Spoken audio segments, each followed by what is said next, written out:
Good afternoon and welcome to Hudson Institute. My name is Peter Rao. I'm a senior fellow here and the director of our Center on Europe and Eurasia. I'm delighted to welcome you all to today's event, which is on the global reverberations of Russia's war on Ukraine, perspectives on Africa. On February 22nd, 2022, the Kenyan ambassador to the UN, Martin Kimani, in the Security Council issued a scathing rebuke of the previous night's recognition by Russian President Vladimir Putin of Luhansk and Donetsk as independent people republics. Many observers in the West thought that in the days to come, and of course 2 days later, Russia commenced its full-scale invasion of Ukraine, many African states would join the West in condemning the war. Since then, we've had 5 votes in the UN General Assembly, the most recent on March 2nd of this year, on various issues related to the war, from a call for reparations to suspension of Russia from the Human Rights Council. This most recent vote on March 2nd was a simple condemnation of Russia's invasion of Ukraine. And of the 54 African states, 28 voted to support that condemnation, but many abstained. 1, Eritrea, voted against the resolution, and 8 did not vote altogether. So what explains this slight divergence between Western expectations and hopes early on for an African, if we can call that as being a perspective, joining of the West against Russia, and these vote totals over those 5 UN Security Council resolutions? Perhaps the most dramatic representation, or perhaps the biggest divergence of that journey from original hopes to what has come to pass, is South Africa's original condemnation of the invasion, which then later in February of this year eventually turned into joint military exercises with Russia and China. The Admiral Gorshkov even made it into South African waters, and Russian tankers, at least one sanctioned tanker, has also made it into the port of Cape Town. Well, I'm a Europeanist, so I'm not the one to go to for answers, but I have 3 wonderful colleagues here who know Africa better than anyone in Washington, and so we'll hear from them today about the African perspective on the war. To my immediate left is Ebenezer Obadare, who is the Douglas Dillon Senior Fellow in African Studies at the Council on Foreign Relations. He's also the author of Pastoral Power, Clerical State, which is a study of his native Nigeria. And he comes to us previously as an academic from the University of Kansas, where he lived for 17 years. And Josh Meservey is supposed to interject, "Go Jayhawks," at this point. I refrained. To his left is Joseph Sany, a native of Cameroon, I believe, who is the Vice President for African Studies at the United States Institute of Peace.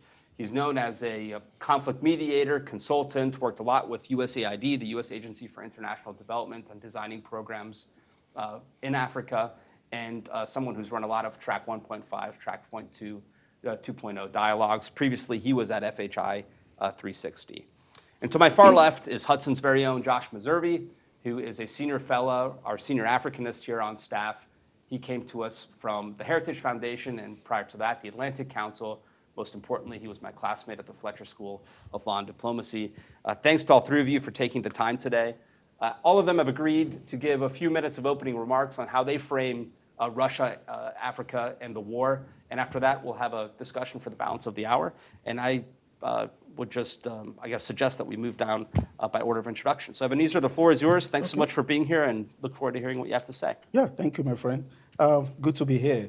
So let me just make sort of preliminary remarks around 3 or 4 comments. One is that it's only someone who has not been paying attention to relations between the West and Africa that will have been surprised by the way African countries reacted to the Russian invasion of Ukraine and the ensuing expectation on behalf of the US and Western countries that African countries would automatically line up with the West. If you've been paying attention, you know that bubbling under the surface has been a lot of grievances. We can go into the details of what those grievances are about and whether or not they're legitimate, but they've always been there.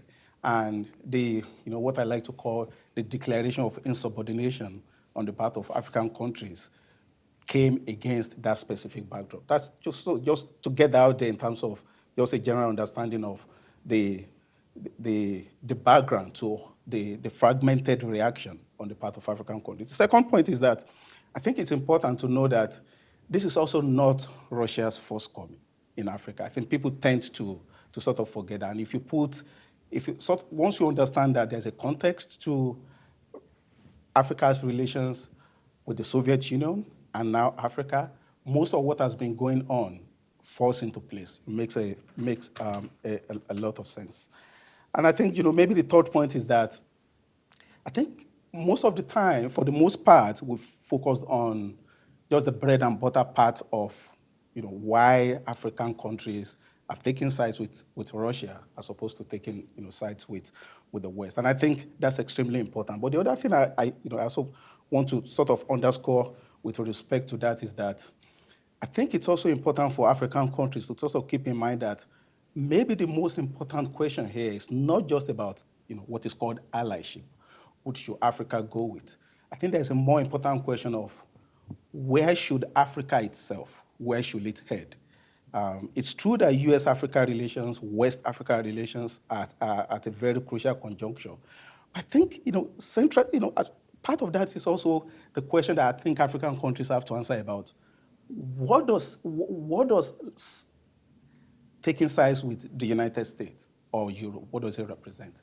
What does taking sides with Russia, what does it symbolize? And I think it's an important moment for African countries themselves to sort of reconsider, what I call their non-negotiable first principles. What are the norms that African countries ought to commit to, and how should the answer to that question about what those norms should be, how should it shape which of the two sides African countries should take? Let me close with sort of a quick mention of some of what African countries have mentioned about what they would like to see and why many of them are reluctant to side with the US and the West. I think one is what you might call justice in the broadest sense, just a sense of fairness about how things are done within the international system.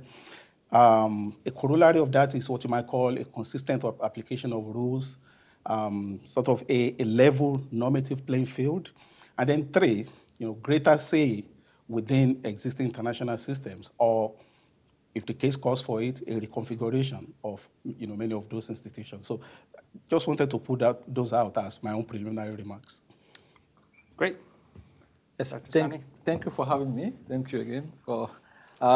This is a very timely and relevant conversation, and I'm glad we are having that conversation.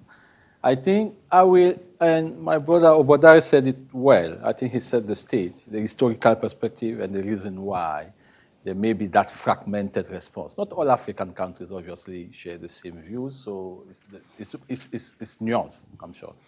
But I think I will focus a little bit more on the consequences of the war in Africa. There is a rich conversation around the economic consequences, the impact on the 3F, fertilizers, food, and food. So I call them the 3F, and those are critical. And then for African countries, were just emerging gradually from COVID, they were hit badly. And there are consequences, not just in terms of economics, development, and conflict and security as well. And also in terms of financing, because as we know, most central banks around the world, to face with the global inflation, decided to increase interest rates, and therefore the debt burden also increased for these countries. But I will focus on the diplomatic reverberations. There are two, I think, from my view. Number one, I think the war in Ukraine has exacerbated the fault lines we already saw between the major powers, and therefore creating a sense of uncertainty for African countries and sudden uncertainty. Those countries were asking themselves how to align, is it with the West or the rest? And things were happening so quickly, and things are still happening so quickly that we see there is an increased risk of miscalculations. Some of the leaders I'm talking to, some of them, you'll be surprised, question even the votes they took. They did not realize the impact of the vote on the psyche or the political impact in the West of some of the vote or the posture they took. So, and we can understand, so they are forced, there is a sense that African countries are forced to make some false choices. And therefore, it's an attack on their own sovereignty. Because for most African countries, sovereignty also means the freedom to choose. But of course, the freedom to choose also comes with the consequences. And things happen so quickly, and things are so rapid that there is a huge risk of miscalculation, there is a huge risk and of uncertainty.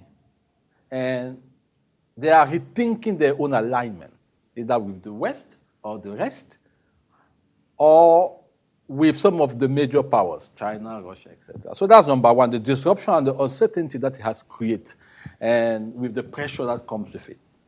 Number two, and something we are realizing, and the African countries and Africans, citizens, are paying the price, which is the fragmentation of the African peace and security architecture.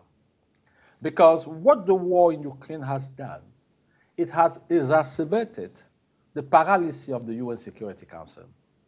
And so therefore, most conflicts now in the region are not resolved at the UN Security Council. So there is no way to deal with those conflicts, no ways to find mechanisms to resolve those conflicts. So what happens, the pressure is on the African peace and security architecture. The AU, we saw it, the AU and Peace and Security Council now is trying to figure out how to deal with this conflict. The political transitions, conflict in Ukraine, conflict in Ethiopia, conflict in DRC. And because they can't do it, they rely on the regional economic community, which were already facing some sort of fragmentation. We see IGAD was already fragmented before the war in Ukraine.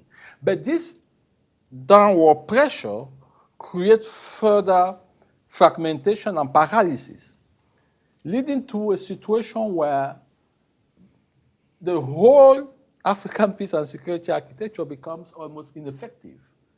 We saw it in the conflict in Ethiopia, where because of the paralysis in the UN Security Council, the paralysis of the AU Peace and Security Council, Kenya has to take the lead, and backed by the United States, and then IGAD later on, to find a way out of Ethiopia.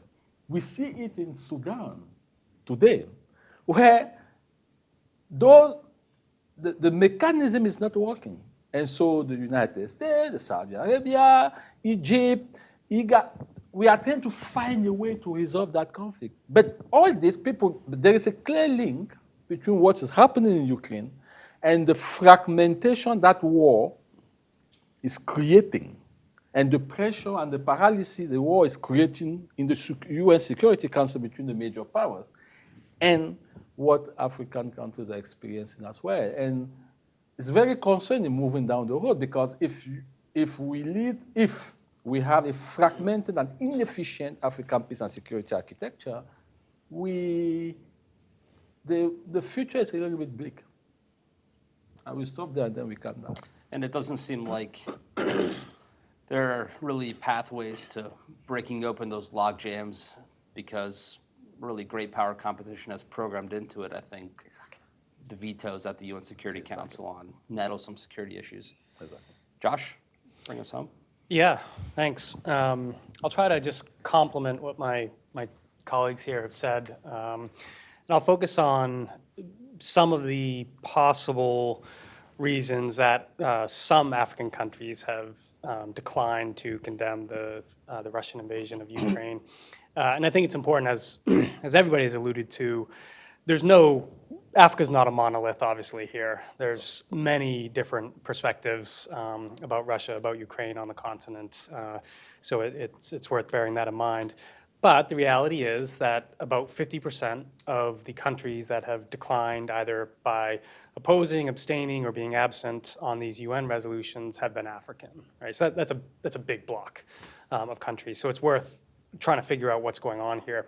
I'll offer four really quick reasons that I see, and then people can agree or disagree as they choose. So I think Ebenezer referenced the historic ties here.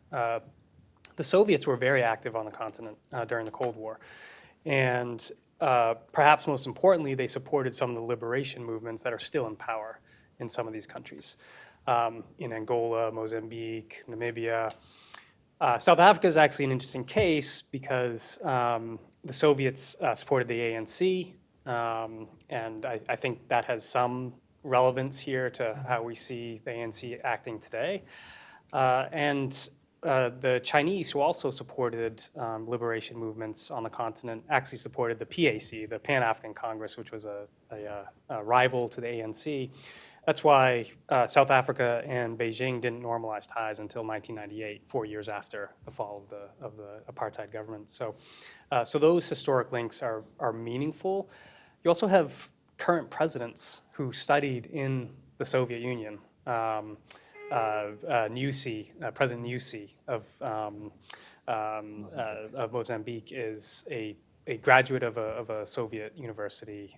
Same with the current president of Angola, Lourenço, and his predecessor, Dos Santos, also. There was even a university called the Patrice Lumumba University for decades that operated in the Soviet Union. Patrice Lumumba, of course, was the prime minister of the DRC and was assassinated after a very short time in power. So I think those links are meaningful. I think there's some ideological overlap here as well. On the continent, and again, we're speaking in broad generalities here, so there's going to be exceptions, but there is a distrust or cynicism, I think, of the West. And again, it's very pronounced in certain governments like South Africa, but others as well. And I think when they see the West united on a cause, some African governments reflexively get skeptical. And so that might be an element here as well. And I think part of that is this sense that the international system is unfair. There's a big push right now for an African country to get a seat on the a permanent seat on the UN Security Council. A lot of African countries are going through debt restructuring. Well, some are going through it, others are going to be going through it pretty soon. And there's real frustration about the international financial system and the complications that come with that restructuring and the pace and everything else. So that also feeds into this sense that the international system is unfair. And insofar as Putin is disrupting the international system, that evokes maybe not sympathy, but understanding or something on that level from some African countries. Then I think there are practical, the third reason I'd say there are practical considerations, right? So in 2017, South Africa stopped a nuclear power deal that had been, now former President Jacob Zuma had been working on. Let me see if I get the number right here. It was for $76 billion. It was one of the biggest boondoggles probably ever conceived in the African context. And it was struck between Zuma and a Russian power company. Russia are willing partners in corruption on the continent, and that appeals to some governments and to some particular rulers. Russia, a very important supplier of weapons to the continent, now the #1 supplier, actually more than a quarter of African weapons or weapons that African states have bought come from Russia over the last few years.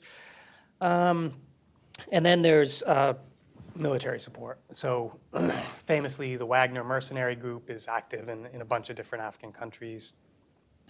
It doesn't ask questions.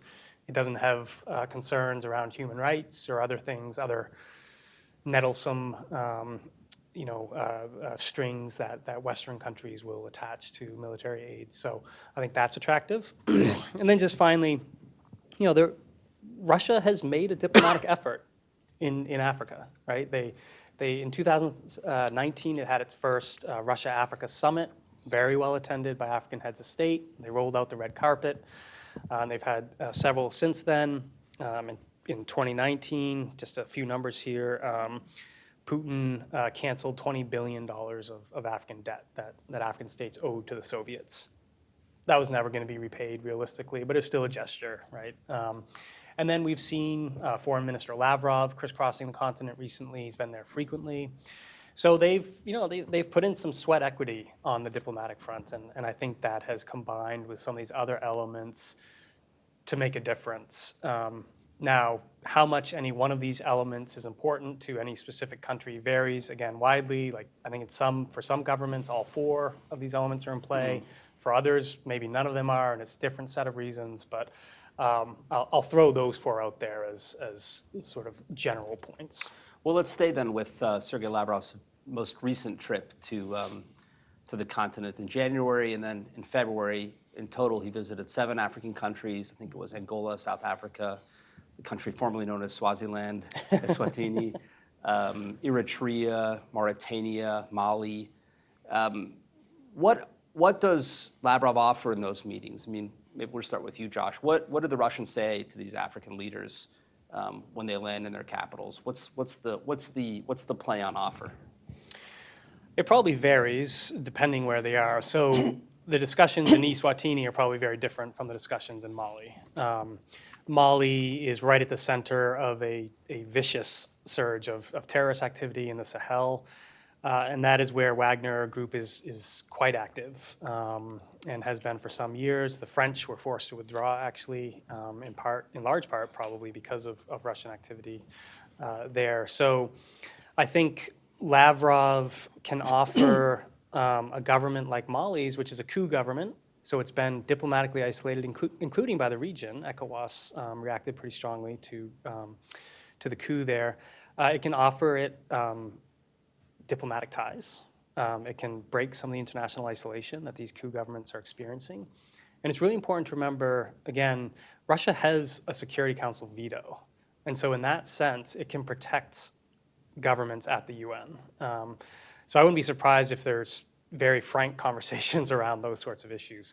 And then there's these security cooperation agreements that they strike. There's been an increase in trade, for instance, and they also have state-owned oil companies that are active. So there's a toolkit there that Lavrov can reach into.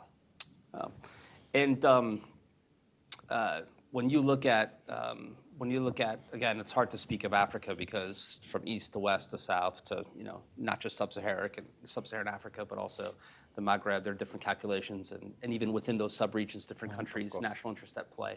So I hate to generalize, but we have 45 minutes to solve the continent's problems. So, I'll head there anyways. How do you think these countries, unless you just resolve this question by saying elite capture and cronyism, which is a play or an opportunity available to the Russians that's not really something that Americans can offer, given our system and the way we approach foreign affairs, how do these countries weight the ideological issues that Josh mentioned, the legacy questions dating back to the Soviet era, and their basic pecuniary interests, their business interests? Because it strikes me that if it's the former and it's heavily ideologized, it's very difficult for the United States to break through on that. It's very difficult to overcome cronyism and elite capture. But you can compete on the economic front, and there are vehicles like AGOA or specific initiatives like PEPFAR that have made a difference over the years. So I don't know if I'm taking you here to Washington to talk about how the United States can try to work on that, or whether I'm taking you to the region and asking how those are weighted. But maybe you could just address that balance writ large. Yeah, I think first of all, Russia, in terms of, is a player but not a major player. Okay, so let's put things in perspective. Right? Even in terms of commercial trade, they are a major player when it comes to weapons or security provision, so that's clear. But in terms of investment, trade, etc., they are not. China is the big player, and then the United States and the EU. Russia comes really down the pipe, so just to put it in context. And I think there is a narrative. Russia, when you track Lavrov's moves or Wagner, you will see there is a clear line. There is the instability belt. So Russia will provide a particular service to those governments in need of security and weapons and things like that. Where I think, so first, Russia is not the major competitor to the United States. If competition there is, it's not. There is an overblown narrative. Number two, yes, we can do more. I think we can discuss what the US can do. we advocate they can flip the script, start with trade, then aid. But the U.S. story in Africa is quite successful. It's not that we don't have the kind of creativity to tell our story as we do, so to tell what we do, really. Remember, Russia does not have, you mentioned PEPFAR. PEPFAR saved about 25 million lives on the continent when everybody was turning their back to Africa. AGOA lifted hundreds of thousands of Africans out of poverty. But we don't tell that story. We are not very good at telling our story. And so therefore, investment, working with Africans themselves to tell the story, I think will be the best way to go. And compared to Russia and whether it is China, I think the United States has a very distinct model where the US works with whole of a society. The United States engages all stakeholders on the continent. Russia, China, and maybe the former colonial powers engage the elite. And so when you look at even statistics, in terms of the Afrobarometer latest statistics, the US fares very well in terms of the quality, in terms of social, institutional capital. So the African citizens still value the United States model and what the US is doing, not Russia. So we just have to I just wanted to clarify that. No, that's because, the Russian GDP is 1.4 to 1.7 trillion. The US GDP is around 20. If you add in its allies in Europe, who are all arrayed against the Russians in this war, that doubles essentially to nearly 40 trillion. So you think it would be a one-sided fight? Do some of these abstentions, like the 17 that abstained or the 8 that didn't vote in this March 2nd General Assembly resolution, think they're currying favor with China when they vote, or when they don't vote in favor of the resolution, or is that a step too far? I will not say it's a step too far, but there are multiple factors in. So as I said at the beginning, so this war has disrupted the traditional diplomatic ties. And African countries, like all other countries, are rethinking their relationship and their interest in this changing global landscape. And so those who are abstaining are just hedging their bets. It's pure calculation. And some who voted for, really some of them maybe are also signaling something to the West. Not because they are against the West. It is. So I think I will not read that vote literally. Like, I know in Washington, D.C. we count. Yeah. We count. But I think there is more to their posture than just we are for Russia or we are against Ukraine. I think there is more to it. It's a much more nuanced expression of something going on. And it probably also reflects, I think, a bit of sort of tacit recognition that there's some hypocrisy in the West. I mean, if this conflict were taking place in a region of the world less vital to American interests, we would be calling for a ceasefire on day one, rather than pumping weapons in to support the Ukrainians and trying to encourage and support the Ukrainians to victory. So I think that's all well taken. Same with immigration. There are very few, if any, complaints about Ukrainian refugees flowing into Europe. But if you remember the Syrian crisis a few years ago, to this day, there's a lot of, I think, tension in Europe about those refugee flows, and anticipatory given Africa's demographic boom that is upcoming, one of the few parts of the world that is growing. Probably similar, I think, rhetoric that I'm guessing frustrates some African leaders and leads to this. If I can go to you, to Ebenezer, about A, to either refute anything I just said, or B, to the Wagner Group, which both of you have raised. You have yet, so I'll drag you into that, into the Wagner discussion. You're hot off a plane from Nairobi, so well informed on what's happening in East Africa and in Central Africa. Have you detected more or less Wagner activity since the start of the war in Ukraine? Is this something that, given their resource constraints and their heavy focus on Ukraine, has forced them to pull back? Or, given that they are considered, at least in part, a mercenary outfit, they've doubled down to try to extract more resources and fund their activities? Yeah. How has the war shaped Wagner in Africa? It's more. So there are two levels of conflict unfolding simultaneously. So there is the Russian attempt to pacify Ukraine. We know what's going on there. It's not been all that successful. But part of what I think has also transpired, and my colleagues have mentioned this, is that the struggle between Russia and the United States for influence in Africa has intensified since the conflict started. And if anything, and Lavrov's visit to Africa sort of, I think, supports that. If anything, Russia now sees Africa as a stage, as a theater, where that conflict, needs to be resolved. So it's in the process of recruiting allies. I won't be surprised if in the next 3 or 4 months, Lavrov visits again. Several African leaders have visited Russia, since the conflict started.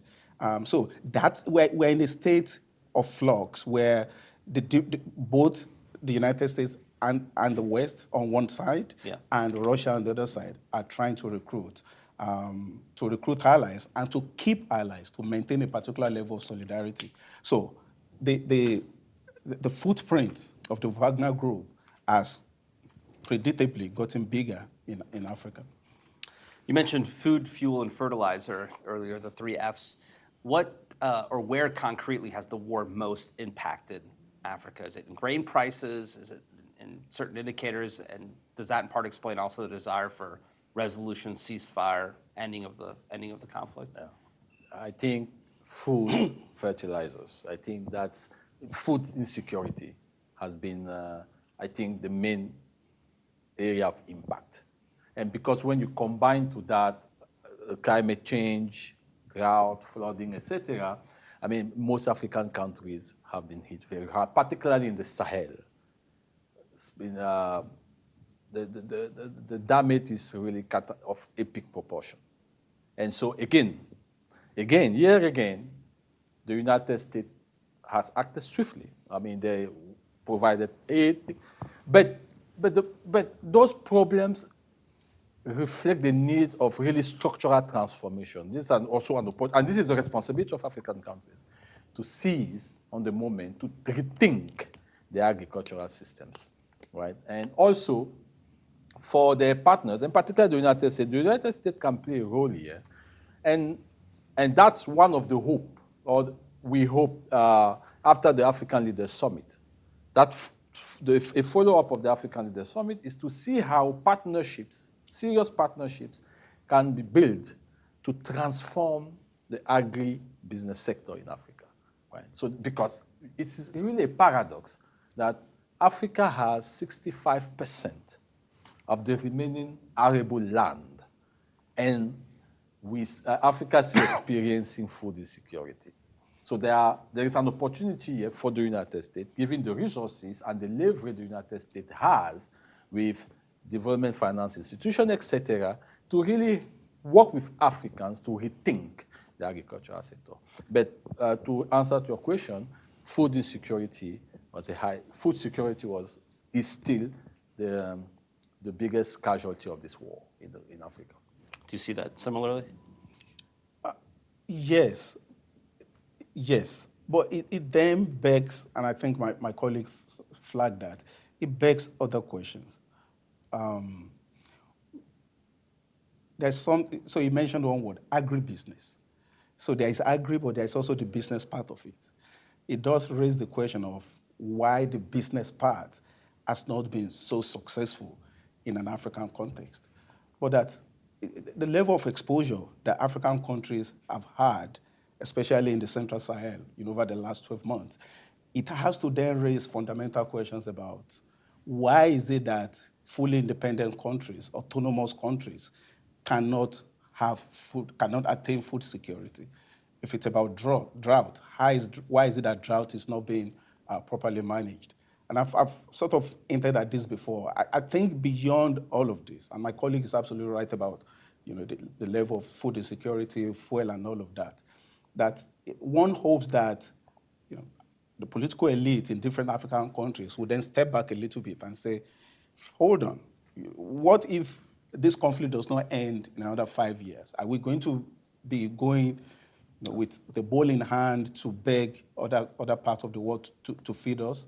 So to the extent that this helps to put pressure in the right way, in the right places, within the administrative and political structures in African countries, this might actually be a good thing for Africa. Well, there's an analysis that, in part, Putin views the operation in Ukraine as a cleansing operation because it's identifying all of the corruption, all of the problems in his military, and so it's almost in an incredibly perverse and perhaps just propagandistic way a rejuvenation of the Russian armed forces, because while he's destroying it, he's also recognizing where its weak points lay, and by really unmooring or unloosening this humanitarian crisis through high food prices, maybe some of the weaknesses in some African states could be identified as well. Josh, if you were to walk into Tony Blinken's office, and he's right. I know you're planning on doing that after this discussion, but how would you say, not to counter program Lavrov, but what should the Americans be doing? Specifically with the idea of Russia in the region in mind. Yeah, I think there's some parallels here with how the U.S. tries to grapple with China's presence on the continent. There's a real wariness, I think, that has grown up on the continent about anything that suggests the United States is trying to force a choice on African countries. And I don't think the U.S. is doing that, but some of the messaging has been very clumsy, as always. So I would urge the U.S. government to make this less about Russia bad and more about United States good. There's a place for pointing out the problems with Russia's invasion of Ukraine and et cetera, but I generally think those discussions are better held in private settings rather than public lectures. And more to the point, I would say, again, about America good messaging, the U.S. should be telling our African friends, some decades ago, you were on a developmental par with South Korea and Japan. And now those countries are wealthy, they're secure, whereas a lot of African states still deeply struggle, right, both with poverty and insecurity, and say, you know, and this is well known, this is actually a source of angst. You talk to African intellectuals and they will oftentimes reference South Korea or Japan, and because they're very aware of this history. And the U.S. should say, you know, one of the central reasons that South Korea and Japan have advanced in the way they have is that they just became rock solid American allies. They were all in with the United States as partners, and it's more complex than that, but that is a central element of their developmental story. And I think that alone could be a powerful element of messaging to our African friends. And there's a lot of other things that we should be saying, but I would kind of start there. Say, like, look, here are the obvious benefits, as proven throughout history, of partnering with the United States, and you know we want to do that with you. And if I may, the U.S. needs to soft pedal some of the public lecturing of African states. I agree with some of those public lectures, but they get us nowhere.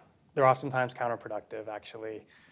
I think those hard conversations should be private conversations and not delivered from a lectern somewhere or tweeted out to a domestic political constituency. Yeah, I mean, my layman's attitude, and I think this applies to a lot of regions of the world, is that the U.S. tries to build an order because it has enough power and weight behind it to construct a European order or an East Asian order. And that's really on account of its GDP and those of its partners and allies. Russia can't quite build an order, but it can disrupt one, and it can try to tear one down. Really, to any of the three of you, although I suppose, Ebenezer, you mentioned the Wagner Group and Russia moving into the belt of instability. Again, an opportunistic play to disrupt development and to pull a potential partner away from the French. Josh mentioned the withdrawal of the French from Mali. Is there such a thing as a Russian grand strategy for Africa that you can detect anywhere? I mean, I suppose the port of Sudan would be a breakout into the Red Sea, or through Libya to frustrate European operations in the Mediterranean. even through Algeria. But do you view that as sort of, if you even view that as plays, is that opportunism? Is there more to it? I mean, can we speak of a grand strategy? Oh, yeah, definitely. Okay. And you sort of, in order to understand that, in order to see this very clearly, you have to put Russia in the same compartment as China. Because I think there's a sort of organic relationship between the two, and there's a philosophical coherence to their vision. What does Russia want in Africa? Just look at the countries that it has developed solid interactions with. These are either out-and-out authoritarian states or countries with wannabe autocrats. So the signal is very clear. The model of governance that Vladimir Putin would like to institute in Africa is the top-down, centralized, authoritarian state. So that's the grand strategy. And if you think about it, notionally at least, that's the exact opposite of what the United States and the West want. So there's a strategy there.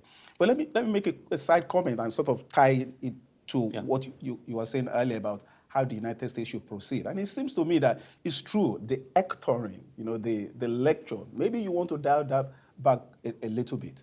But look, if you lock me up in the same room with Cyril Ramaphosa, we're not going to come to blows, but all I'm going to tell him is, at the end of the day, this is not about the United States. This is not about Europe. This is about your country. The bigger question here, this is drawing on what Josh said earlier, is what is in this for African countries? It's not about whether you partner Russia or the United States. You're going to double your population in the next 20, 25 years. What kind of society are you going to be? I think that's the more important question. And whether or not you go with the United States or Russia, that's going to be completely up to you. How do you build a prosperous society in which fundamental human rights are taken for granted? How do you get there? If you want to become South Korea or Singapore, those countries did not just become the countries that they are. It's true that they're allies of the West. But the reason that they are is because there is ideological compatibility between them and the West/United States. So, for me, those are the more critical questions. Well, and that gets back to the balance between sort of an ideologized foreign policy, which I think the ANC can be accused of, and based on the economic self-interest of a growing population that you need to create opportunities for. And on the latter count, I do think the U.S. can be a good partner. If it's the former and we're arguing about U.S. policy towards Cuba, which strikes me as totally irrelevant for a country like South Africa, it's going to be hard. Sany, if I could, feel free to add on to that. But can I also ask you, again, as someone not well-versed in Africa, one thing I do know is the acronym BRICS. Is that still a thing?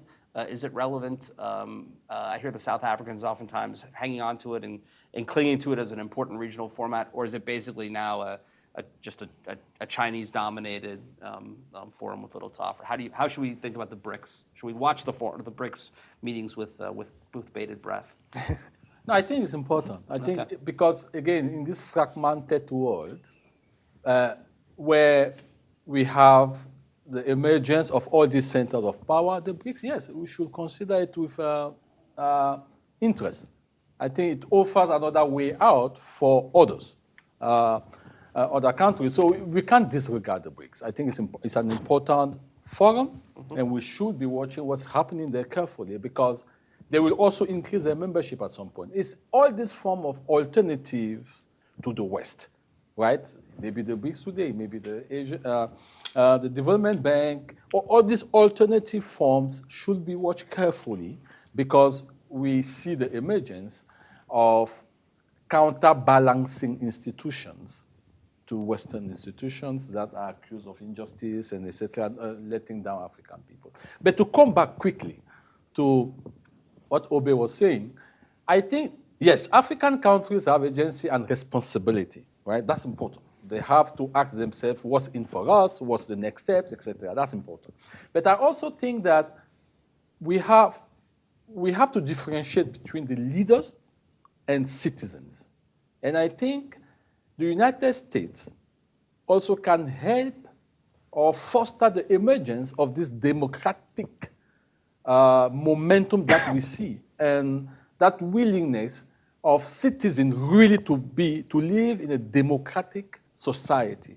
So there is a difference here. When you look at Sudan, you see what the Sudanese people are asking, and they are dying for. They are dying for these ideals we share here in the United States.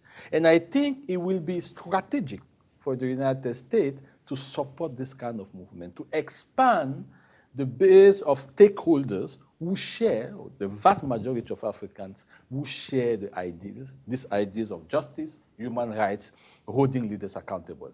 We should not just focus or look at the behaviors or the calculation of leaders. That's what China does well. That's what the Russians are doing. But the United States, we can go beyond. And we have been doing it, but we have to to invest more on other stakeholders, not just the leaders. Yeah, although that's also then domestically difficult when you're investing in peoples whose leaders might be considered problematic, but point taken. Josh, related to that, I started off by citing the General Assembly votes and sort of foisted that metric onto the discussion. But in closing, those of us who watch the war carefully in Ukraine, but Africa less so, what should we be looking for in the months ahead? Are there metrics or moments? Is it the General Assembly? Is it the big capitals like Nigeria, Kenya, South Africa? How should those of us who don't spend every day immersed in the African press, how should we follow the continent with specific regard to this question? I mean, frankly, I'm not sure a lot's going to change as far as Africa's position on the war. In some ways, for all the reasons we've been discussing, they've chosen their positions, and I think Sany is right. Some are perhaps second guessing, but they're also a little bit locked in at this point. If you've been through 5 UN votes, it's unless something dramatic happens, it's a little hard to make a big switch there. So that's my sense, is that probably this is the international diplomatic landscape as far as Africa is concerned regarding the Ukraine war. Now, maybe there's some truly dramatic event that, like the Black Sea gets shut down again. Yeah, there might be something, right? Like, I mean, God forbid, tactical nukes get deployed or something that could be some sort of red line for African countries. But you think that would be potentially a red line? I'm not even. I don't know, actually. I mean, I'm not sure. I throw it out there as an example, but maybe. Yeah. I mean, it would be a case of red line for what, right? Yeah. If you think it's the Europeans' war, then,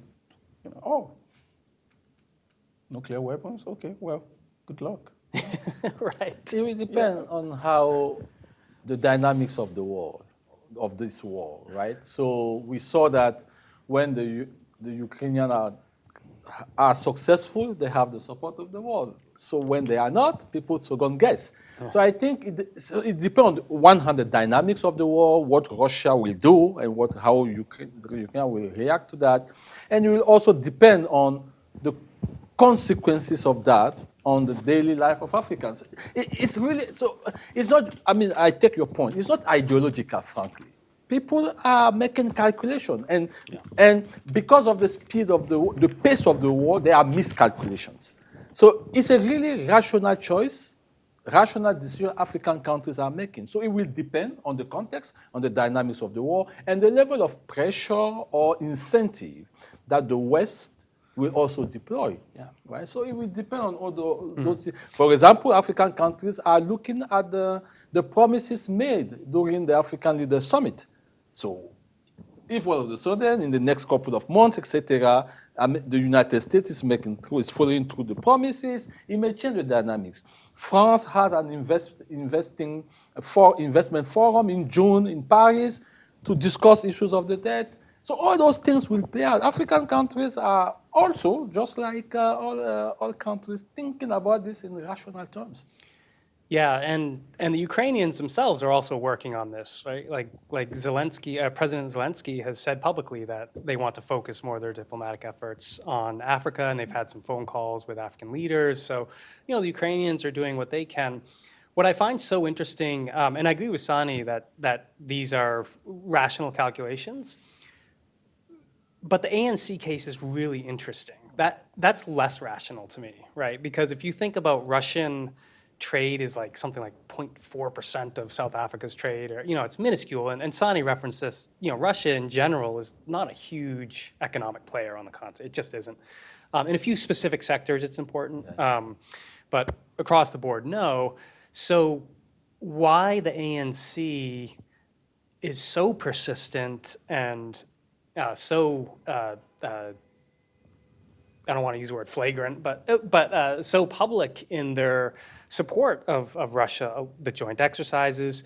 Now, to be fair, there had been some before the Ukraine war, so it wasn't totally unprecedented, but still, obviously, the international situation had changed by the time this latest round came about. And then they're almost certainly going to host Vladimir Putin for the BRICS summit. They're not going to arrest him. I'm sorry, ICC fans, they're not going to arrest him, right? Like, it's not going to happen.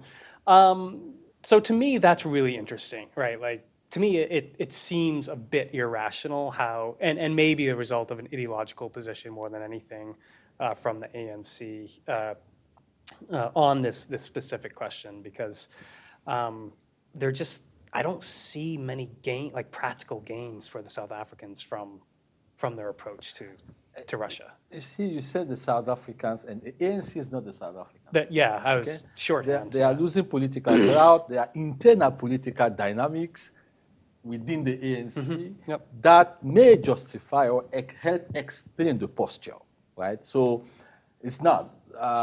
So we have to understand maybe not the South African, of course, South African position because they are in the government, but I think it's what can help us understand that position will be the internal dynamics within the ANC itself, the political dynamics inside the ANC.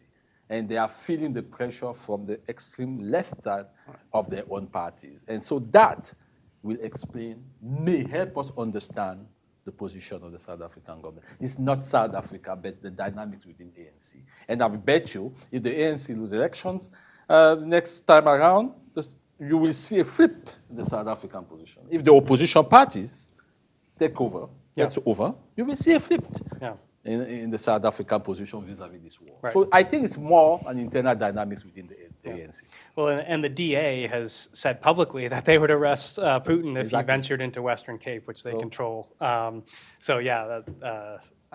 think you're right about the internal. DA being the opposition, of course. Yeah, sorry, Democratic Alliance, Alliance. the main South African opposition party. So.